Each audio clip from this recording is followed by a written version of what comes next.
I want you to picture yourself 12 years in the future and you are in the back porch of your house. You are sitting down and drinking a cup of coffee. And you are remembering all those wonderful parties that you have hosted in the house. The birthday parties, anniversary parties, graduations, etc. And you feel so happy because you have been able to host and have your loved ones in that house of yours.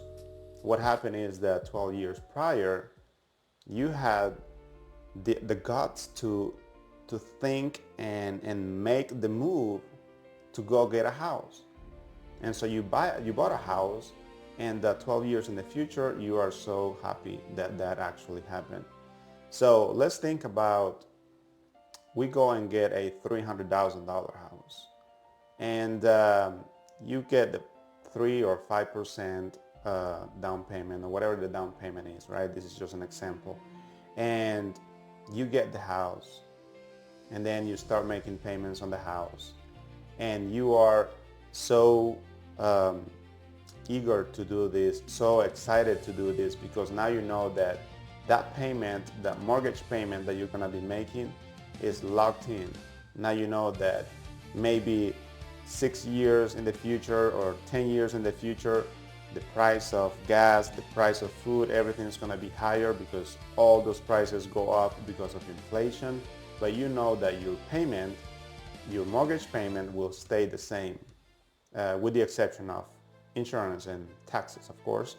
But you know that your payment is going to be always close to what it was from the beginning. And that's a good feeling.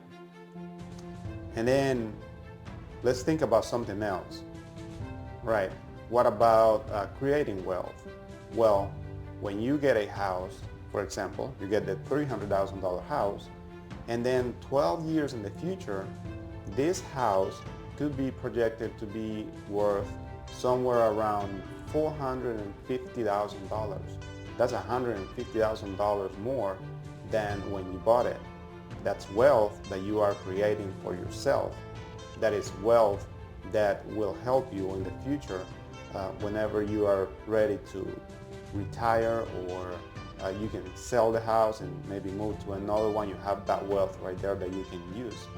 And all this came from just making that move, just making that decision that you were going to become a home owner, and you went for it, and now you have it.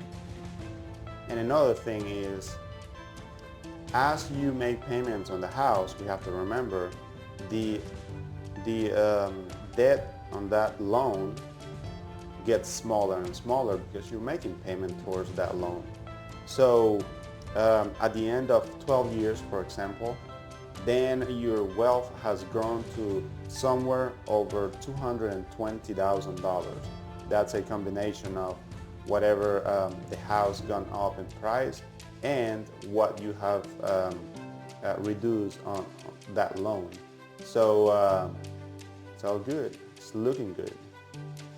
Now think about the same 12 years, and this time you didn't do anything. You just kept renting and didn't save money, didn't do anything towards buying a house. You just continue renting. Maybe you move from one place to another, but the process was always the same: renting and making payments to somebody else. Now, just think about it this way. At the end of 12 years, it's like you are writing a big check for $340,000 to someone else. That's $340,000 that you are not getting any out of it. It's all going to somebody else, and you are helping them to create wealth, to get ready for retirement. Meanwhile, you have nothing. You're being left behind with zero. And that is what happens when you are renting. And I know that you may have the freedom to move around, but at the end of the 12 years, the result is always the same. You are with left, you are left behind with zero wealth from that time of living under a roof. So it's painful, and we have to look at it that way too. And also remember about all the anxiety that we go through when we are renting, always thinking about when is it that am I gonna get the notice that says that they will sell the house and we have to move out, or that notice that says, hey, we are raising the rent. A $2,000 rent in 12 years will go up to somewhere around 2,800, because every year or every other year the rent goes up a little bit due to inflation. So it's painful. You go for 12 years and then you have nothing. So we have to think about this. But then you say, but Luis, I cannot get approved for a house. I have bad credit score, so they don't approve me for a house. I don't have any money saved up for a down payment, even if it is a 3% down payment. I don't have that money. And I don't know what to do. Well, the solution is not too complicated. There are steps that you can take in order to fix all those problems. We created those problems. We got into debt. We damaged our credit score. And we are the ones that haven't gotten in the habit of saving. But we can change those things. Those are just habits that we have acquired that are bad habits, but we can change them to good habits. And instead of having the habit of getting deeper and deeper in debt, we can switch that to have the habit of paying off debt and walking away from getting in debt. And slowly but surely you will be getting out of that debt problem. You have your credit score damaged. Well, the debts are probably the biggest problem there. As you get out of debts, you make payments on time, your credit score could get better, right? Getting you in a better position for going out there and asking for a loan. And your net worth, because of all the debts, your net worth is probably it's in the red. That's not good. But the point is to pay off debts and fix your net worth. So that way when lenders come and look at your situation, they can see that you are not in debt anymore, that your credit score got better, and that now you have positive net worth. So the solution seems kind of hard to do and is difficult, but it's not. It is not difficult.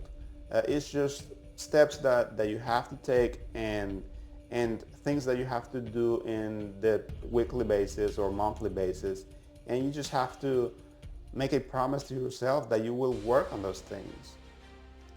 I can help you to come up with a plan on how you can get out of that situation and how to better that situation and position yourself better for going out there and try to get that house that you want, try to get that loan, and you will see that in a short period of time you will be ready for that.